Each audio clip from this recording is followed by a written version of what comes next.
Hello, everyone. This is an interview with Melanie Gentile. She is a registered pharmacist, but quite unusual because of her circumstances. She has an extensive knowledge in all sorts of things related to autism and the autism spectrum world. So I'd like to welcome her today. Melanie, how are you? Doing great, Nick. Thanks for having me. No problem. I'm really excited to talk to you about some of these sort of things. Can you give us an idea of how you became involved in the autism community? Yes, first I want to say how honored I am to be here and in the presence of a lot of the doctors that have actually treated my daughter Maria and mentored me through the years. So they are the reason that I'm here and have the knowledge that I have. Um, I can start my journey when Maria was 2. She was a child that had a severe regression and lost most everything, her language, her ability to use her hands.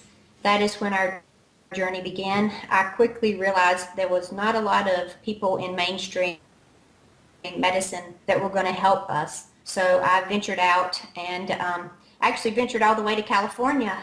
There was a doctor there who seemed to know some things about what he called a neuroimmune disorder. I felt like that fit Maria since she had a lot of markers that indicated that she did have an immune system dysfunction as well as neurological problems. So we moved to California. We did hyperbaric oxygen treatments, which at the time were not helpful, but they have been very helpful for many children that we treat. So that was one of the big things that I wanted to express to people was timing is really important when and the tools you use and the practitioners that are treating you. So, Now, let me interrupt you for just one quick second here, Melanie.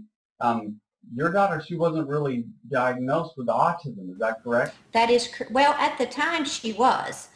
She actually has Rett syndrome, but at the time we really early on, my husband realized that she had a lot of gastrointestinal issues.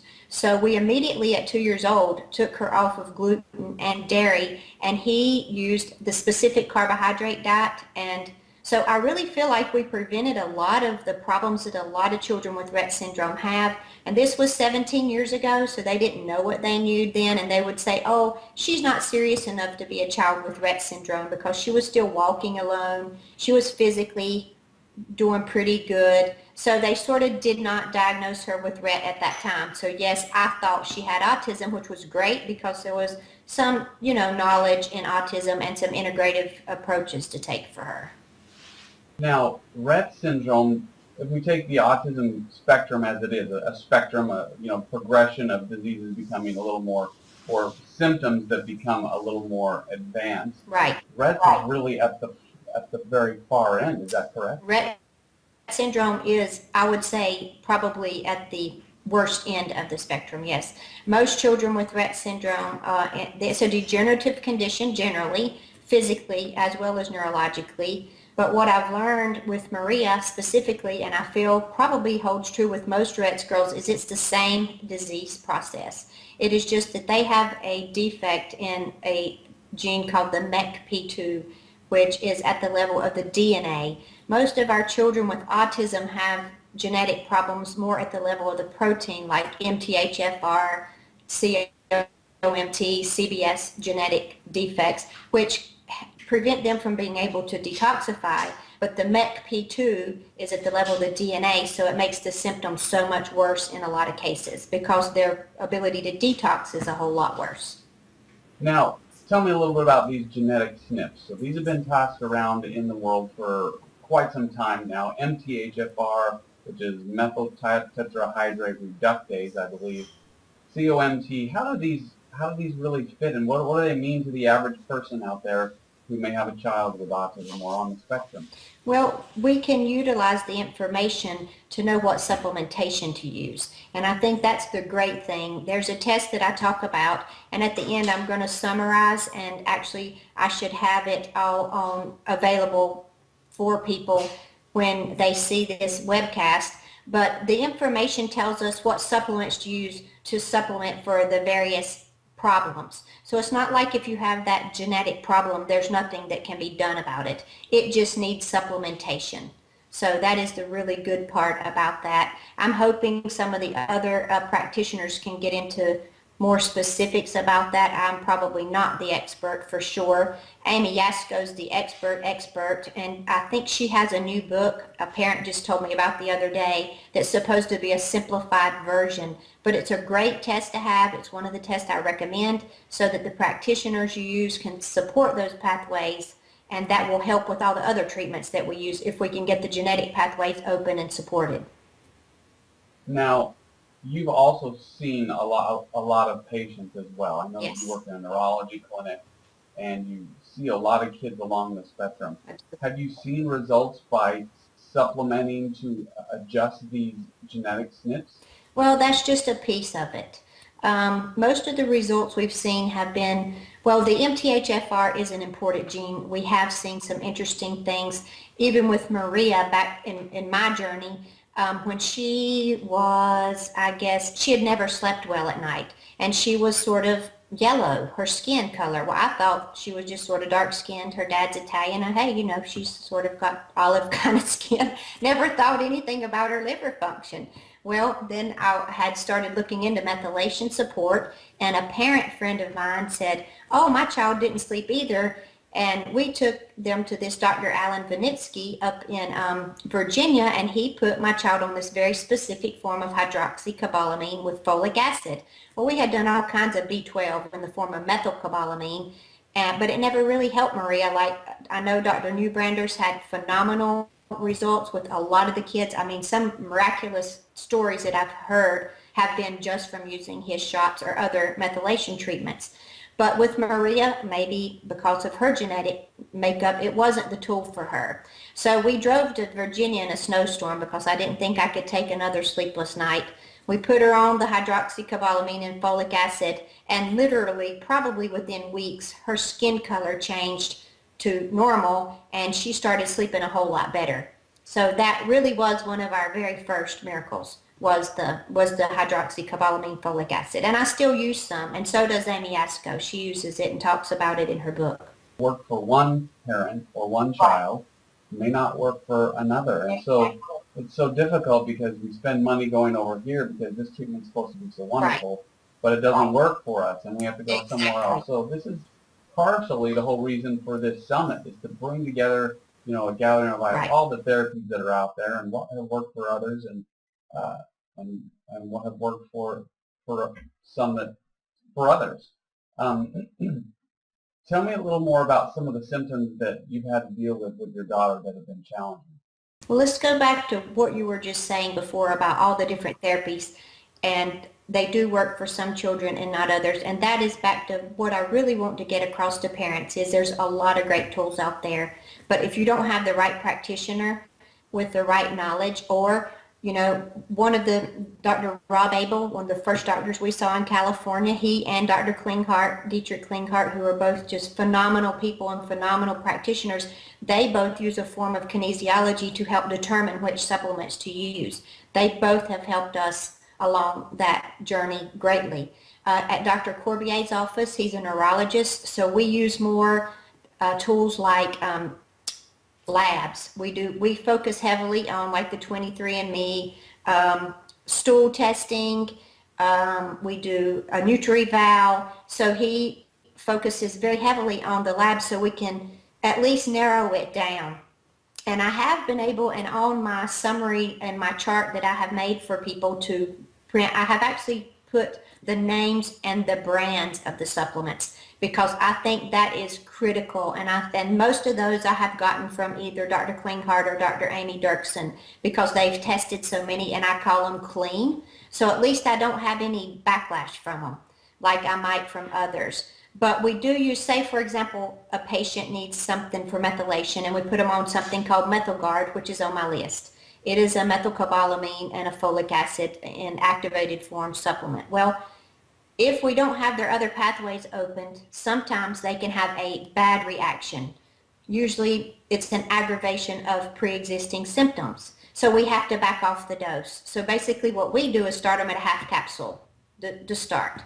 the normal dose says 3 twice a day, but I've never found anybody to tolerate 3 twice a day. So you have to determine, is it really not good for the patient, or are we actually doing something the patient needs, but we're having what we would call a detox reaction.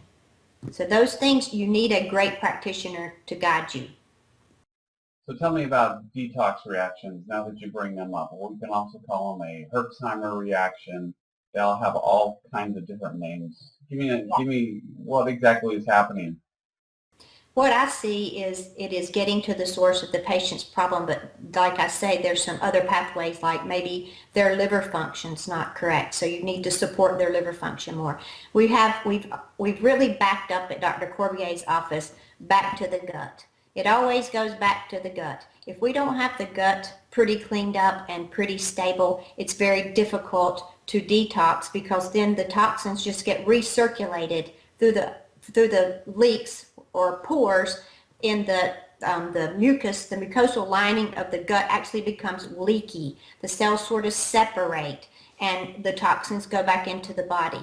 The problem with the gut is we've used tons and tons of probiotics, and actually Dr. Klinghardt and I have discussed this issue, and you get some improvements, but not what we would like. So actually there's a wonderful book called The Brain Maker from Dr. Perlmutter. It's one of my #1 books, but we're having to use a lot of, like with Maria, her little story, how I figured all this out was she had gut issues all along, severe constipation. She had to have magnesium every day, coffee enemas, everything.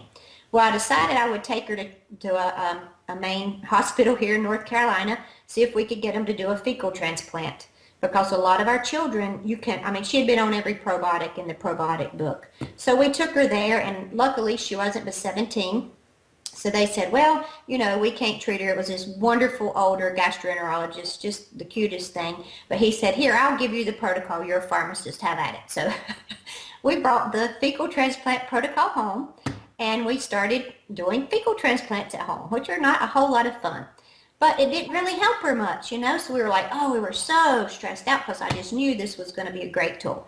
Well, Dr. Corbier started doing some things in his office that he calls neuromodulation, that we'll touch on in a little bit. But so one day, from all these years of diarrhea, well, in the beginning, she was a typical child. She had diarrhea to begin with. Then it progressed to chronic constipation, which is the breakdown in the gut. So obviously her immune system from the neuromodulation tools we were using had healed enough to where her immune system could actually recognize the fact that she had C. diff all along, I believe. So she started having diarrhea, and I was like, well, this is just the greatest thing that's ever happened. So I kept taking her to the pediatrician because I needed a positive C. diff test to get the C. diff treated. After 3 tests, we finally got a positive C. diff test, put her on a vancomycin round, did the fecal transplant, and it has been close to miraculous. Her gut is not swollen anymore. She's going to the bathroom almost every day. We still have challenges. We'll probably have to repeat the process, but I'm a big believer in the fecal transplants, and the probiotic enemas, as well as the oral probiotics. This is a big topic now, and it's becoming even more so, are these fecal transplants. That's not something we've tried yet. It's probably going to...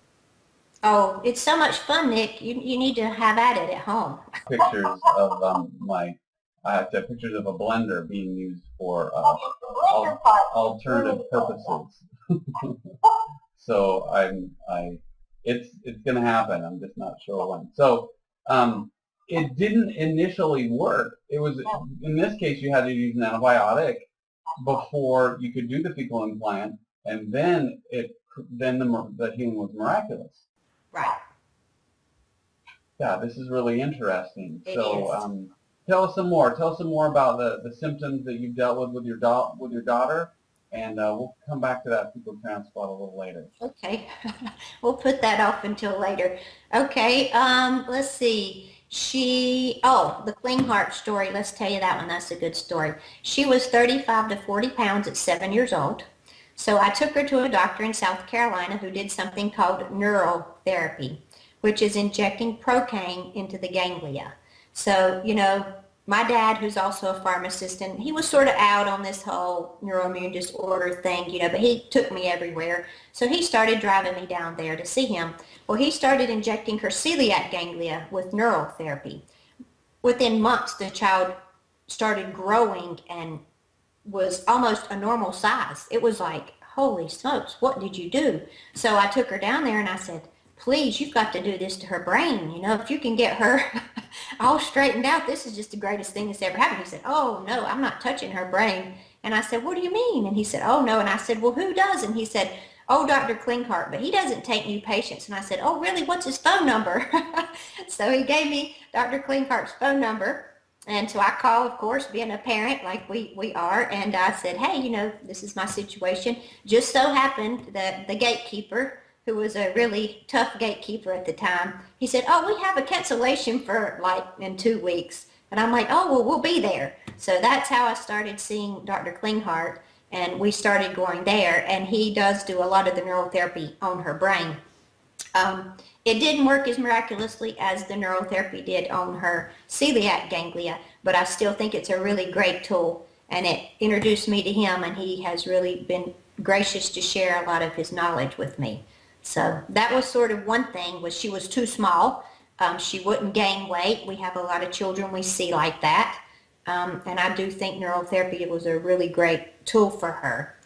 The biggest problem we've had in the whole journey, and what I pray that I can prevent for every other parent, especially with Rett syndrome, and there's a lot of autistic children, I think, that have this problem, but their parents just don't know it, is the seizure issue. One thing that, back to the tools that we use and the practitioners, I really want people to understand this. When Maria was, I think we moved to California for, I guess she was about 6, we moved to another state, to Georgia, and we went to a practitioner who was doing really, really intensive IV chelation therapy and sonotherapy. For Maria, that was really bad. That is when she started having seizures. If you're going to detox or use chelation, you better go to the right doctor, because I'm not saying anything bad about the doctor, but for Maria, it was too much. They didn't understand a lot of things. At the time, she wasn't supported. She actually has heat intolerance, which a lot of children do. She was getting electrolyte and mineral deficient, and even now, we have to do a home electrolyte IV for her to help with her seizures. So that was the first time she had ever had a grand mal seizure. So we really need to understand that point. Yeah, so let's talk about these seizures, because we can categorize Okay. these into different areas. Then I want you to continue. So this was the beginning of grand mal seizures. Is that what you're saying? That's right. Okay, so these would happen on a daily basis, multiple times a day? No, but when they happened, they clustered, sort of like a cluster migraine headache. I have patients with cluster migraines. Unfortunately, she has cluster seizures, which are totally, or were totally uncontrollable without going to the hospital and getting a phenobarbital IV and pretty much almost just knocking her out. We went through a period after puberty of 18 months. At the hospital, they had sort of forced us to see an epileptologist who did not understand that our children do not react to medications the way that maybe children without a neuroimmune disorder do. And our children actually can react negatively, and the medication can cause the symptom that they're trying to treat. Well, he just couldn't quite grasp that concept. He was just out of medical school, and he kept putting her on more and more drugs. She kept getting worse and worse, and in the end, she was in the hospital like every 10 to 14 days in ICU. They'd put her in a phenobarb, almost in a coma, send us home. It would wear off in about 10 to 14 days, and we were back. The good and the bad part of it was we were in ICU, and the phenobarb didn't work. So he used another medication called fosphenytoin, even though I told him that she had reacted negatively to it before. He could not believe me. He just couldn't grasp that concept. He gave it to her anyway. She coded. They put her in a Versed coma. He realized he had really messed up, so he called Dr. Corbier in to clean up the mess. And that was the beginning of the best thing that ever happened, though, was for us to get back to Dr. Corbier. He came in. He and I talked. We said, look, she got pneumonia. We signed a DNR, all this stuff.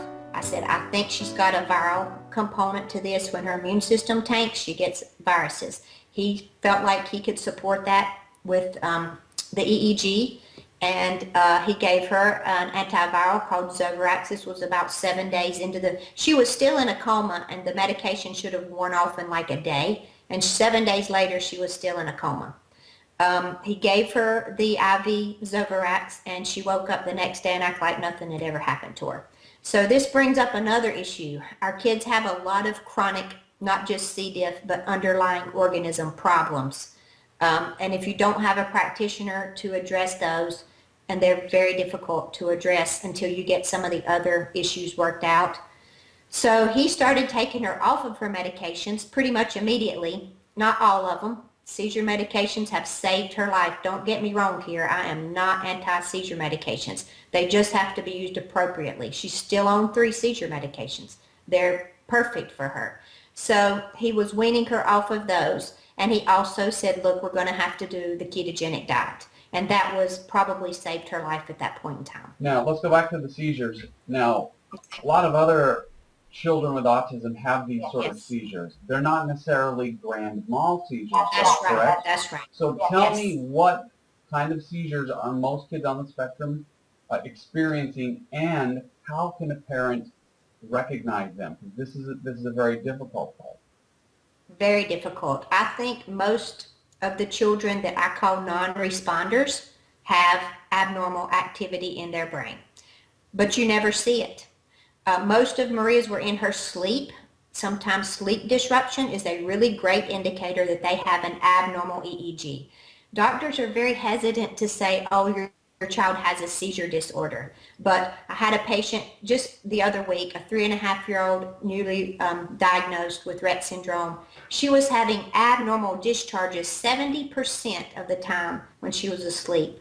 This child had a lot of language and a lot of things going on until whatever happened to her. But my point is, they wouldn't even say she had a seizure disorder.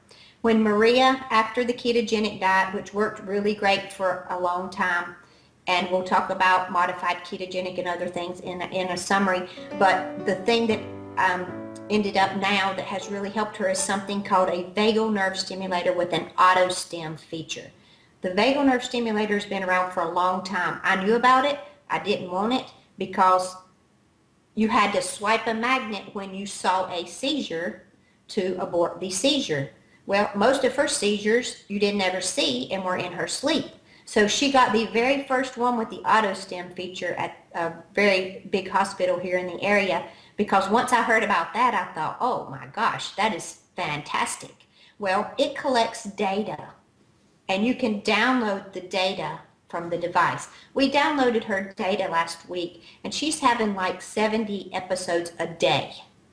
And we hadn't seen one seizure since we put this device in. She's not been to the hospital. She's doing phenomenally well. She's starting to try to walk again a little bit by herself. I mean, we see all these great things, but yet she is having 70 episodes. It recognizes a change in heart rate every day. So what Dr. Corbier thinks is her brain is so abnormally active in the wrong places that it destroys her function. So we're hoping this device will actually recondition her brain to tell it, you're not supposed to fire like this. You're not supposed to fire like this. It gives her brain information every few minutes. It sends a calming signal to her brain. So I'm really hopeful about this device. So tell me the name of this device again. It is a vagal nerve stimulator, or they call it a VNS, but it has to be the new one that has the auto stim. She just got it 6 weeks ago, so it's very, very new, this feature. They most likely would have to get this to a neurologist, right? If they're expecting got these kind of seizures. Yes. But see, this is the problem, like you say. My point is, a lot of our kids are having seizures all day long, but nobody knows about it, but yet that's a big problem why they can't function the way they need to be able to function. Can a parent go to a neurologist or to a primary care, someone who specializes or does EEGs, and is there ability to recognize these seizures by doing just that procedure alone? See, this is the thing. It can recognize true seizures, but I think these episodes that like Maria's having, they call them spikes or something else. I know that Dr. Corbier is going to go into this in great depth, and he is such a genius. So like now, a child almost has to fail on 1 to 2 seizure medications before you can get your insurance to buy the vagal nerve stimulator with the AutoStim feature. So for those parents, if your child has been on seizure medications or is unresponsive, you absolutely positively really need to consider this tool, or if they're having side effects from the medications. Unfortunately for the other children, we're trying to find other neuromodulation tools. There's something called the AlphaStim. I'll show you that little fella. Maria uses him too, if you can see. You plug these on your ears, and it actually sends calming signals to your brain also. It is fairly effective, and it's been really great for Maria's as far as like her sympathetic nervous system overflow. She was kicking her leg, sweating profusely. You could tell she had headaches. We can put this on, turn it on, and it will pretty much stop those issues. We're also doing something at Dr. Corbier's office called TDCS. You can check it out at Brain Restoration Ministries. And it is a nonprofit. It's called Transcranial Direct Current Stimulation. We are hoping that it will correct some of these same types of problems without having to insert a device into people. Now, the AlphaStim is a fairly common device, right? Can Yes. anyone just purchase one of these off of a website they find on the internet, correct? I think so. We actually have a guy that works with us because we try to have somebody that's very knowledgeable, and he actually goes to their home, tries to help the parents learn what setting it needs to be on and all of that type of thing. I think the biggest problem with using the AlphaStim without somebody to guide you is that you generally have to use it at a very low setting, like 1 bar, which doesn't mean 1. Start very low, because it can actually sort of aggravate the children if you don't use it correctly. There's the problem with these tools. You know, people can buy them online, but without the right guidance and somebody that really has experience, we didn't know that it would help with her seizures for like a year. We used it at 4 bars for over a year for her leg kicking, her sweating, and this whole scenario she would go through every morning when she woke up. But after a year of using it, and other patients, Dr. Corbier said, well, let's turn it down to 1 bar, and it actually had started helping with her seizures even before we got the vagal nerve stimulator. So it has to be used correctly for different purposes. Now, a lot of these kids really do have a sympathetic nervous system sort of dysfunction. Yes. The sympathetic nervous system is that part of the nervous system that calms and sort of brings you down and helps you digest food and all those sorts of things. And Exactly. a lot of these stims that a lot of times we talk about, I don't believe that they really have control over these stims. And sometimes it's just like if your stomach hurts, you can't just tell someone, hey, stop your stomach from hurting. Exactly. So it's very difficult because we want to sometimes take away a lot of these things, but we don't understand that it's such a compulsive action. It's really difficult for these kids. I wanted to get back to the microbial piece. Tell me a little bit about what you've done with that. How did you know that Maria had some microbial issues, and what have you used? Some natural treatment? Looks like you used some antibiotics. Expand on that a little bit. Maria had chronic diarrhea, like a lot of our kids start when she was a baby. When her syndrome started at about 2, this went on for years. So we pretty much knew right away. And she also had colicky movements, this kind of thing. You know, and my dad, who I said was a pharmacist, his dad was a doctor. He had been around a lot of colicky babies. He's like, she's got colic. I mean, she screamed bloody murder. After Rob had read one of the books about celiac, you know, we sort of recognized early on that something terrible had happened to her gut, that she was in pain. So we knew that from the beginning. I guess a lot of the doctors that we went to saw that was an issue too. I know that Dr. Klinghardt did tons of work on her gut with all types of things, antifungals, antivirals, but we never could get it straightened out until just recently with the whole C. diff, vancomycin, and the fecal transplant. And she had been on everything. And like I say, we never could get it worked out to any degree at all. And so that's why I think I'm such a big proponent of the fecal transplant, but I want it to be done correctly. I know there is a lab in London. Unfortunately, I just called a gastroenterologist last week to try to talk him into treating some of our kids. Because, Before you get to that, Melanie, okay, start with step one. okay, Let's say I'm ready. Let's say I'm ready. To use fecal transplant on my son. okay. Where do I start? Where do I start, and take me through the process? We do two different labs. One is called diatherix, this fella right here. I feel this is the one that we finally got the positive C. diff test from Maria on, this company. We also use Genova and we use Great Plains. So we try to eradicate what we can. I also think it's a pretty good idea to start some rectal implants with probiotics. And you can read all about that in the Brain Maker book. It's phenomenal because I think the more good we can get in there initially, because this fecal transplant thing, if you're going to take them somewhere, it's going to be time consuming and expensive. If you're going to do it at home, it's not a lot of fun. So you really want to try to eradicate anything that you can prior to using it. And maybe some of the other tools that we had used would have worked better if we had followed it up right away with the fecal transplant. So you have to get the labs done, or go to somebody like Dr. Klinghardt or Rob Abel that does kinesiology and can tell you and treat the organisms. So clean it up as much as you can, get the good probiotics going on, and then I would do the fecal transplant last. And these processes, even the doctor that gave me the procedure, he said, you know, you might as well do it at home anyway because it's going to take more than one time.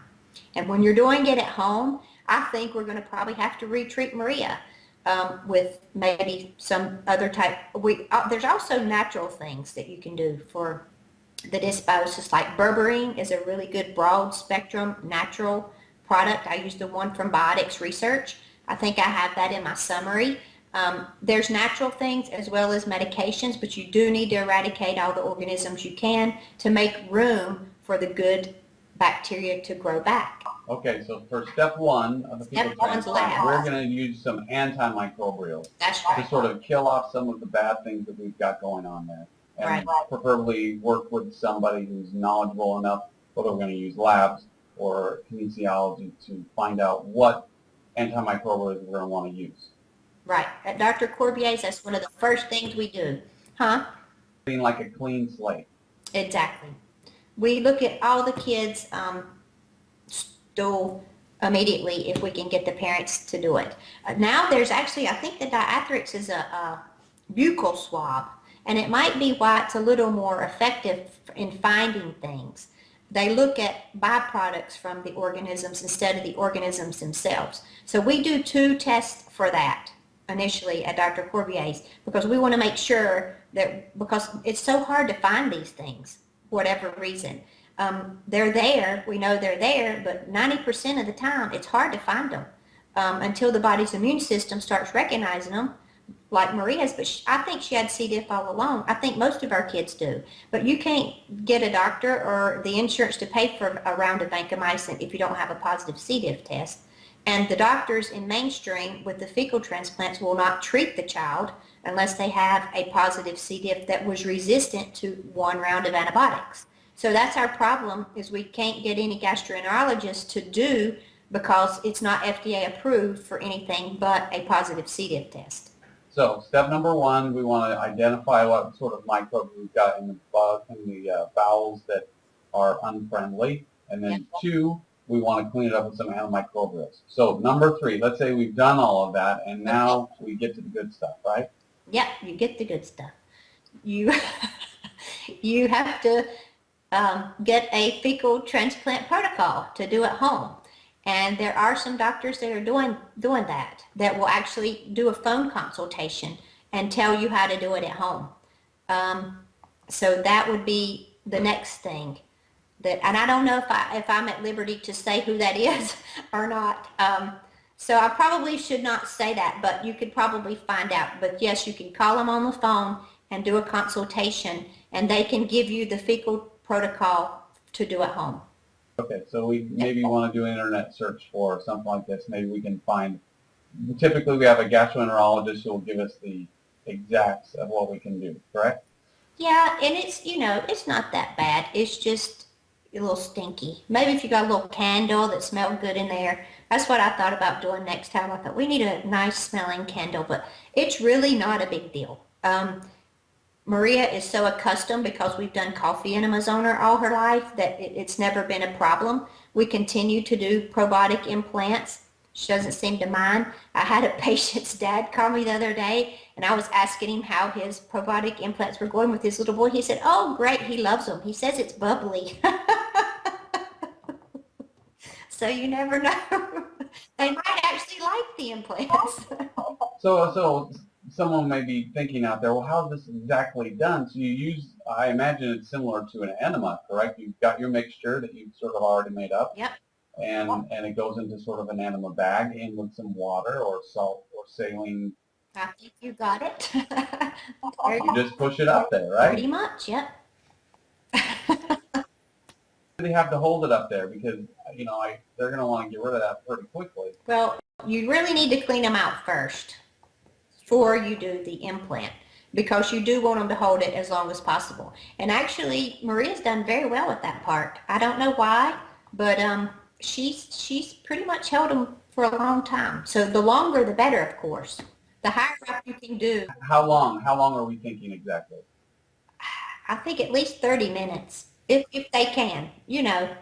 It's going to be and you're going to have to do probably multiple. So, yeah. I'm not the expert on outside of doing them myself, so. Yeah, parent's perspective is usually the most realistic perspective. Yeah. So I will agree with you with that. Okay, so let's move off of the subject of poop for a minute, and let's go to some of the best therapies that you've done for Maria. The things that you say, if you're out there, you've got to try this, and this works so well for us. Okay, let me get my sheet here, and I'm going to have this in writing for everybody. So, however we decide, if it's on my website or whatever, but I've got my top labs. Do you want me to go through them, or just the 23andMe we talked about? I think it's very important to understand your child's genetics. There's a lab from Cyrex Labs, which Dr. Perlmutter discusses in his book, that tests for leaky gut syndrome as well as gluten sensitivities. I think had we not gotten Maria gluten-free at 2, she probably would not have done anything like as well as she has, and I don't even know if she would have made it. I think it was that profound for her. I'm gluten-free. It took me 3 months to totally get off of it, but if I eat it now, it makes me feel like I'm going to die, literally. So that's a huge consideration. The dairy-free part, that's up to you, but Cyrex Labs has a test that tests for something called lipopolysaccharides, which are something it's not supposed to be in the bloodstream. So if it's in the bloodstream, they know that it's leaking out of the gut, and that's how they determine that the gut's leaky. It's a pretty good lab for that. Then there's the NutriVal from Genova. It tells you the nutritional status of the child. We've had kids that we've been able to give iron. They haven't been sleeping. We test their iron level. It's low, or their ferritin stores, and it's a miracle for that family, because not sleeping is horrible for your child's brain and for the whole family. So you wouldn't believe the stories I've heard just with Dr. Corbier using iron to correct low iron. Let's see, the comprehensive stool analysis we mentioned before, both from either Great Plains or Genova. They're both good. And then we do some blood work, and this is just very basic. Then you're child specific, but I'm not going to get into all that. We look at vitamin D, of course, the ferritin stores, iron, and we look at CoQ10 and carnitine, and this is something I need to hit on too, Nick. A lot of our children have something called a mitochondrial dysfunction. It might not be a true mitochondrial disorder, like you have a bone biopsy and the child has a true mitochondrial disorder. But most of our children, their mitochondria are not functioning adequately. So we try to support mitochondrial function. And that's been one thing. There's something called mitotonic I have on my list. I saw a kid a couple weeks ago. This kid was, I think, 3.5, horrible regression. Started the mitotonic. The child was already starting to regain language. It supports the energy supply of the cells important tool for a lot of our kids if they have. So we look at CoQ10 and carnitine levels to see if they're low. There's other indicators. Are they heat intolerant that I mentioned before? Are they, do they fatigue easily? That type of thing is an indicator that you think they have muscle weakness. Dr. Corbier always asks all these questions. He examines the child very carefully, and Maria definitely has some mitochondrial issues, and it's important to know because, for example, we just had a baby, a couple months old, and he was doing pretty well. He has a metabolic disorder. They took the child to the hospital to have a surgical procedure, and they gave him an anesthesia that's not good for children with mitochondrial dysfunction, and this child regressed, and we believe it could have been from that anesthesia. Had we been able to identify that before, tell the parents, there's very specific drugs that you don't use in these children, and you can find that all on the internet. But anesthesia can cause regression, and so we need to avoid those things. So it's a good thing to know. So you need a good doctor who can tell you if your child has a mitochondrial disorder or not. So that's very important. The dietary considerations, again, gluten-free, I feel like is imperative. Gluten's not good for any of us. The dairy-free part, I sort of think that's more patient-specific and dairy-specific. For example, milk and ice cream, probably bad for most of us, but real whole cheeses might not be, goat products, that type of thing. So that's something that is more patient-specific, I think. Well, we're on the topic of diet. So gluten-free, casein-free is typically a given for most of these autistic children. It's been that way for a long time. But you had real success with the ketogenic diet. Yes. Differentiate for me why this ketogenic diet is different and why it's so much more effective for seizures than, say, just a gluten-free, casein-free diet. A ketogenic diet is a diet that's mostly fat, very limited, if any, carbohydrates.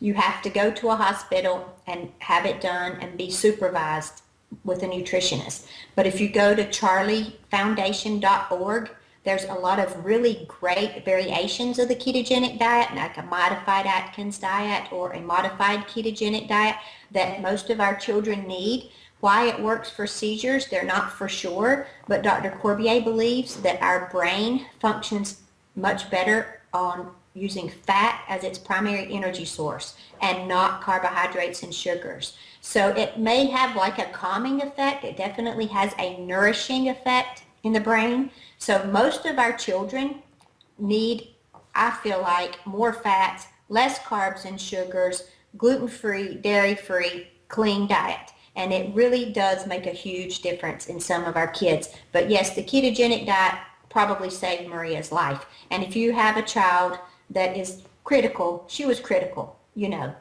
but then they need to go and explore that option if you don't go the vagal nerve stimulator route, which I would strongly recommend first at this point. But all of our kids need to be on some type of very healthy fats, healthy diet like that has a lot of good fat in the diet.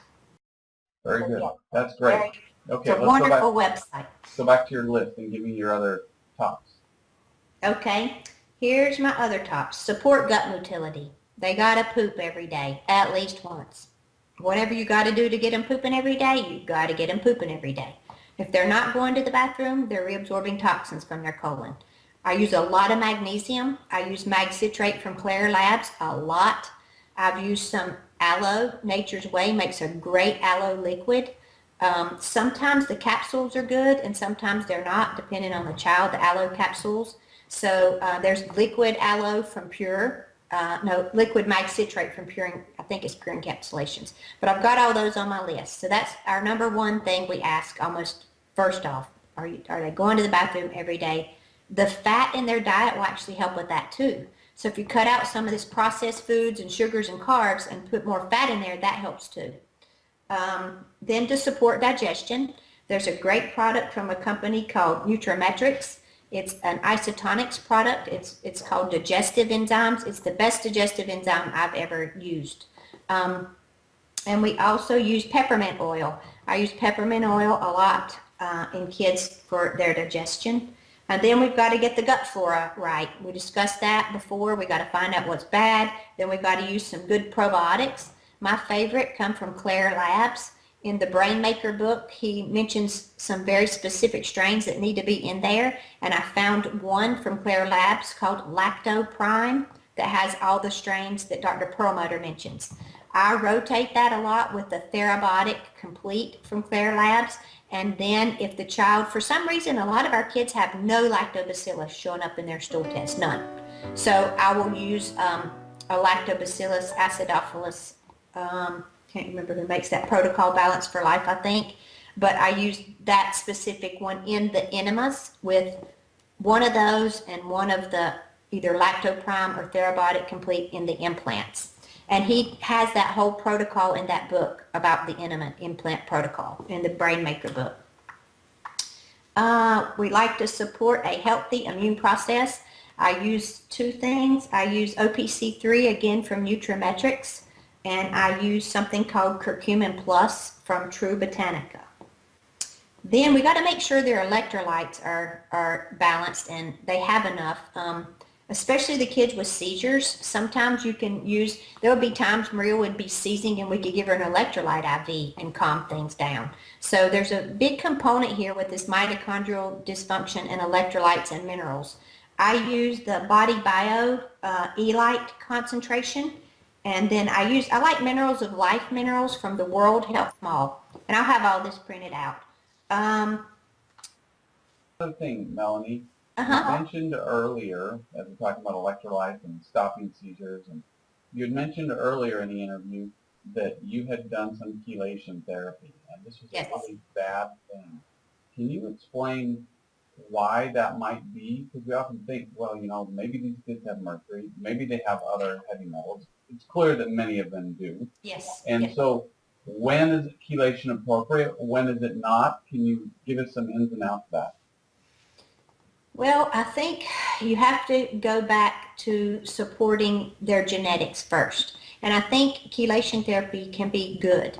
But I think for Maria, we did it a long time ago, and they didn't know about supporting her methylation pathways or if she needed her liver supported and that type of thing. And the person did IV chelation, and it also, and sauna. So I think she was electrolyte imbalanced, and you have to sort of flush the cells out of the toxins if you're going to be mobilizing them. And I forgot to tell this part. That was one of the other things back when she was moved back. I think she was 7 after the IV, and she started seizing. We moved back to North Carolina. I started seeing Dr. Buttar, and he did a really safe, effective chelation for Maria. I actually compounded a cream that he and Dr. Victoria developed called transdermal DMPS cream, and that was very, very, very helpful for, I mean, lots of kids just had really great results from that. But he also understood, you know, you had to use minerals and electrolytes and keep the kid hydrated, you know. So it has to be done safely. We also use EDTA some. You can buy detoxamine suppositories online. That's very safe. So there's, you know, you support their genetics, their detox pathways, and then if the child needs some chelation, then you use whatever the safest method you can find is. Okay, perfect. I like that answer. Okay, we got just about 10 minutes left in the interview. So okay. I want you to give me some of your final thoughts. These are my best advice to parents with children with autism, whether it's, you know, behavioral advice, medical advice, pure encouragement. What would you say as our final closing? Okay, well, first of all, Maria's 19, and she's doing better than she's probably done ever. I would say for the first time since she's been born, really, because when she was little, probably started at 2, I mean, we never got to sleep. She's sleeping all night. She's happy. She seems to know who we are, so it's never too late. I really believe, I hope in a year now, I'm going to have some really great, miraculous things to tell everybody. I think right now, if it could ever be a good time to have a child on the spectrum, we have so much more understanding of the whole process. I'm not saying we have the whole tools or everything put together, but I'm saying that I think the tools are coming very quickly. I think Dr. Corbier is going to speak extensively about neuromodulation, which is, I feel, the way that we can repair the brains. We're looking so heavily into that. He's working tirelessly to figure that out. I think this gut thing, we've known it, but I think we have better tools now. I think in time, the fecal transplant clinics will be more available, probably not here in the United States, but maybe closer by. Right now, I think the one in London has the most effective treatment plan. I just feel like, I feel like I've wasted a lot of time not enjoying Maria the way I should. I was too busy trying to fix her, and I want to encourage parents, as hard as it is, to try to see the beauty in their kids. As difficult, I mean, we had a lot of difficult things to deal with, though, in and out of the hospital every 10 to 14 days, wasn't the greatest. But I do think there's tools now to prevent that. I hope nobody has to go through any of that. The seizure part is horrible. So I'm hoping what I'm teaching them today can prevent anybody from having to go through that part. But try to enjoy them as much as you can. That's great advice, Melanie. How do people get a hold of you? Let's say they maybe want to come and they want to talk with you, maybe a consultation, or they want to come to one of the clinics that you work at. How does someone get a hold of you? Well, I work with Dr. Corbier at Neurology Wellness. They can check his website out. I also am going to have a website called thehealthypharmacist.com, and I'll have my information there. It'll probably just be one page to tell you how you can get in touch with us to schedule an appointment to come hang out with Dr. Corbier and I and our nutritionist and the whole team there.